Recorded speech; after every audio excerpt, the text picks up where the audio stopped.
You must be very proud of your team. 11 players out today and they've put in that performance. I said to them afterwards, I'm speechless because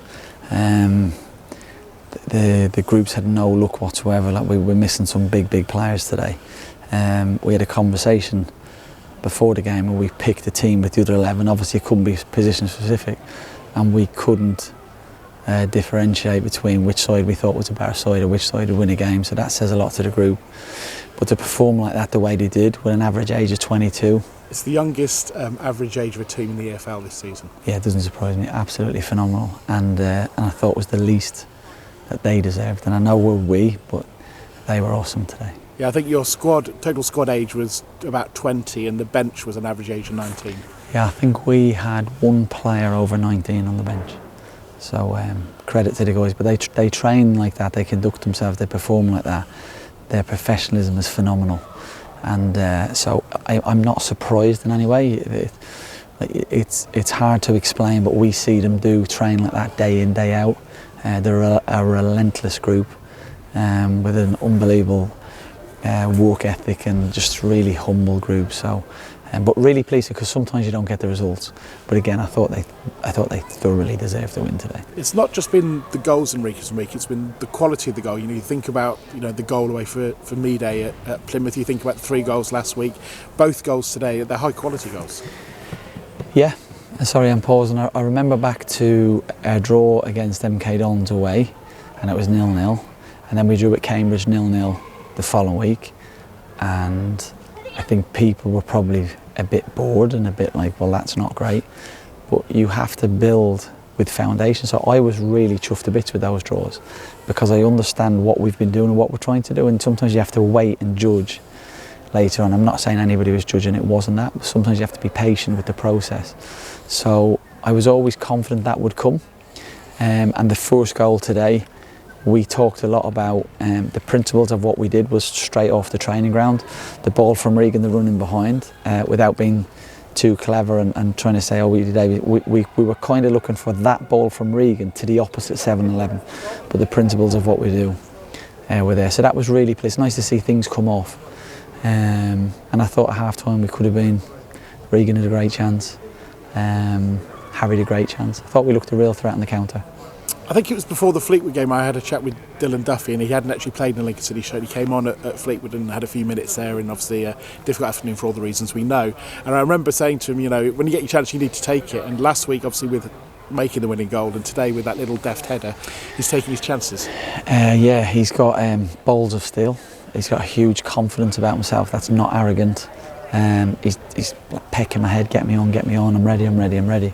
We're just trying to be patient. But the one thing we do talk about a lot is most people at that age tend to get their opportunities through an injury or circumstances, and that's what's happened to me, that's what happened to Danny, that's what happened to Tom.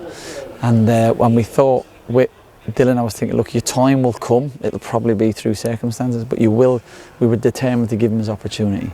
And I just think it's important that we don't get carried away, we don't start running away from ourselves.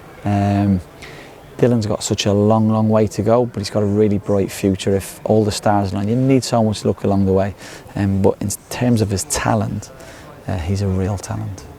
Go on then, talk about Lass. I was in the toilet. Oh yeah? Yeah, I went to the toilet. Have you seen it back since? No. So I'll talk you through it. I'm sure other people have, but he was inside his own half, probably further back than when Beckham scored his goal, I would say. But it was a sensational hit, and he's playing with such confidence. Yeah, he actually said it was better than Beckham's goal. No, I went to the loo purely because there was a player down with what looked like a head injury. So I thought I'll get in and get out. And when I came out and nearly broke my neck jumping over the hoardings, I could see somebody kicking off. I was like, oh no. And then I could see our lads jogging back. I was like, okay. And then the lads told me in the side, and I was like, you're joking, aren't you? He's like, no, I'm serious. I was like, I don't believe you. But he's been outstanding, great pro. I think, we talked pre-season about him playing as a 6. I think he can do it very well. His athleticism allows him to play as an 8, but I actually think he could be I think he could have a really strong career as a wing-back. Everything's in front of you, you're coming onto the game, you can see the game, you can react, you got more time to react to it. He's an intelligent boy, and he gets to really show us his athleticism. So I'm pleased he's had a couple of goals, because we've said all year we need goals from the rest of the team, and we're starting to do that. And as you said to me earlier in this interview, inevitably the fans and people like me in the media will talk about both goals, but the foundation is there in that back five as it was today, and your goalkeeper and the two, Ethan and Ratty, sitting in front. Yeah, I think that's our 16th clean sheet, and I think before today we were, I'm going to say, 5th in the league on clean sheets. Set pieces, defensively, I think we're top. Without that you've got nothing, so you have to have a foundation to build on things.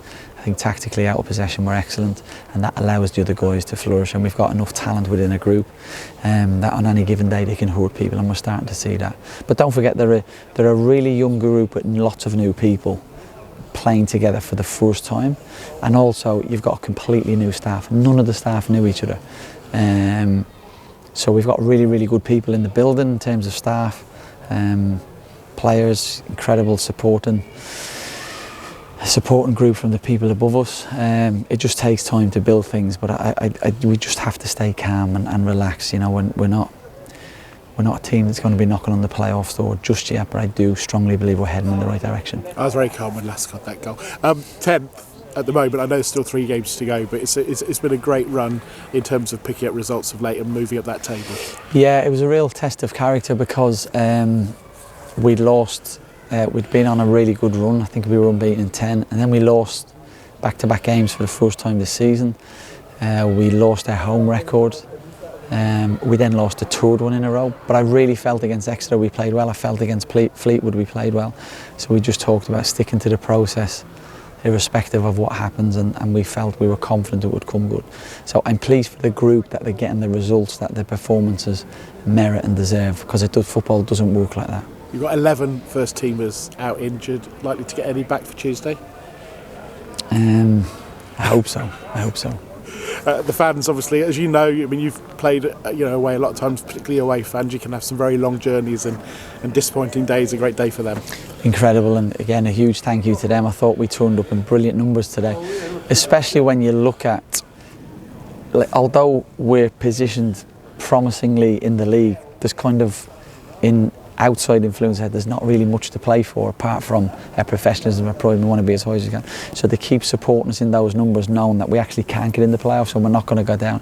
It's easy to go, we'll wait for Burton or we'll wait for Shrewsbury. So a huge thank you, and I keep saying we can't do it without the fans. The support we've had home and away this year is absolutely phenomenal.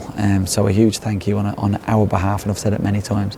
It means the world to the players, and we talk about it a lot, and they don't get to see it all the time. So a huge thank you.